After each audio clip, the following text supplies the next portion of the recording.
Friends, out here on a very ugly day. As you can see, it's raining outside. You might not be able to see too well because this is my front facing camera, so it's not good, but I'm out here with my best friend, and I want to tell a story about the day we first met. And so I was on Craigslist, and I didn't have barely any money to my name, about couple $100, that's about it. And I was in college at the time, and I felt like I just wanted a friend. Just wanted a little friend like this guy right here. And I said to myself, I was looking through ads, looking through dogs, and I wanted a cute little dog, cute little puppy that I can raise. So I found Buster on Craigslist, right, B? And I met up with this lady who's like 40 miles away. And she brought the dog with her, but Buster was, very sick looking at the time. And I almost said to myself, I'm just gonna tell him not interested and go on. But he was just so cute, he was so cute, and I couldn't walk away from it. So I bought him for $80, but he didn't have any shots or anything done to him. He also was, at the time when I was bringing him home, I had him on my chest while I was driving, and he was breathing very heavy. He had scabs all over his body. He had a giant, I would say it was a boil on his arm that he had to get taken care of. So I bring him home. I never told my parents that I was buying him. So when I came home, I opened up the garage. I went through the garage and I told my dad, look, I got something. He's like, what is it? I said, something cute. And he didn't really flip out, but my parents had a dog at the time, and we didn't know how it was going to work out. But being, I think I was 18 at the time, being 18 years old, I took full responsibility for Buster, and, kept him in my room, took care of him, made sure he peed on his pads or outside. And I took him to the vet the first time, and his bill came out to like $300. Right, babe? Remember your first bill at the vet? Buster hates the vet though. So I took him to the vet. His bill was like $300. Like every single penny I had, I put out to him. But I did it because I loved him to death. I wouldn't do it for any other dog but him. So every single day we spent time together. He always slept in the same bed as me, right next to me. We would wake up together, go to bed together, do everything together. I taught him when he was a little puppy. I'll tell you all the things I taught him. I'm not gonna show you right now, but he's a very smart dog. Buster, let me get the paw. Let me get paw. Paw. Thank you so much. Thank you so much.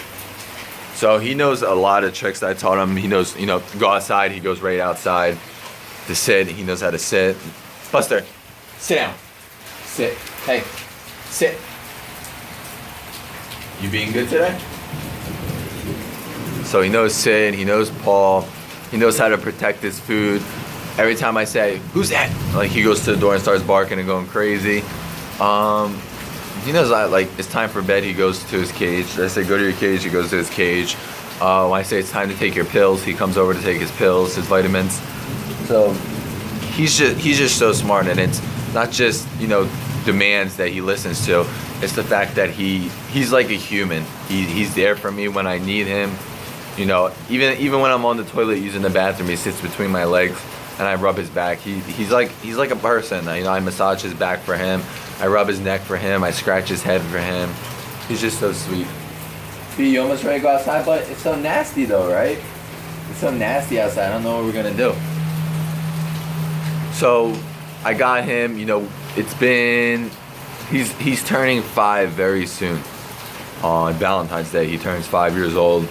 And I love him to death. He still has scabs on his body, and I went to multiple doctors, and they said it's because of the way he lays on flooring and stuff, which I don't believe that regular floor can cause that. But he does have his flaws. He had a hematoma in his ear a few months ago, where his ear was like the size of it was filled with blood. So I had to put him on prednisone steroids. What's the prednisone? I know it's steroid, but I don't know if it's prednisone or not. And to heal it, and what the steroid did is made him really thirsty. It didn't make him violent or anything. Like, he didn't just start standing up and punching me or anything like that. He didn't do that. But, you know, I had to put him on the steroids, and I didn't want him on it for too long, so I took him off of it after a little bit of time. But he does have scabs on his body, as you can see. Like, there's one right there. And his ear isn't perfect. It's about 75%. But he also has issues where he, like, scratches and scratches and scratching. And that's how it came about on his ear. Like, he has his eyes a little messed up because he scratches it. But, you know, just like me, I mean, just like him, we all have our flaws. It doesn't make him any less beautiful than he really, truly is. He's still, you know, my best friend in the entire world, and I die for that dog. I give up every single penny I have for that dog to stay alive, and it scares me because there's times that he got away. Not that he wanted to get away, but because he, you scared, buddy? Because he likes to play games and play around and everything. So when he was a little bit younger, when he was a puppy, he used to always follow me around everywhere. He would follow me everywhere. And then one day there was a lightning storm out, and he's scared of lightning just like now, but I don't think he's scared as much. He's more scared of fireworks. Was it lightning or fireworks? I can't remember, but he ran away. And so the way I got him back to come to the house is I ran to my house, and then he ended up following me and going inside. But there's a few times, there's one time in the neighborhood where he ran away, and a lady had to slam on her brakes and she almost hit him. So I'm scared every single day, you know, God forbid he got away, that somebody would hit him. I'm not scared that he won't return.